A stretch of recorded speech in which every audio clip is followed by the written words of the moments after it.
How to check screen time on iPhone. You can only check your screen time on iPhone if you have enabled and turned on screen time previously. Now, in order to check or do so, open up Settings on your iPhone. Once you open up Settings, you want to simply scroll down, and what you want to do is look for the option that says Screen Time and tap on it. If you have enabled screen time, you'll see all these options right here, like app, website activity, and so on, and you'll see what apps are occupying most of your time over here.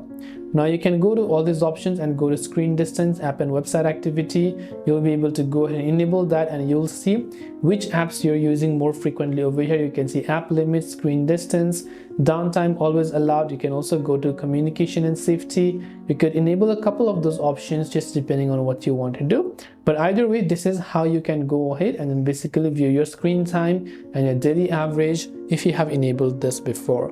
Even if you haven't, you can try to turn them out now and find the report later.